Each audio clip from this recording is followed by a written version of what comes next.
the beauty ultimately of poetry in particular is that poetry is, especially in terms of writing, poetry is whatever you make it, right? You can know all the different literary forms, the sonnet, the haiku, whatever literary technique and device that you have at your disposal. You can know all that stuff. You can know how to implement all that stuff, or you don't have to know how to implement any of that stuff. You just start writing.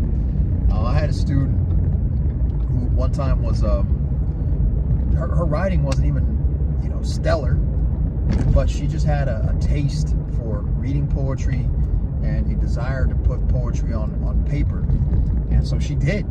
And although she wasn't, you know, technically sound in all she did, and she didn't have all the fancy bells and whistles on them, and when she read poetry, she just seemed to read it at sort of an observational level and didn't really get into the deep, more meaningful ideas that one could discover from a poem.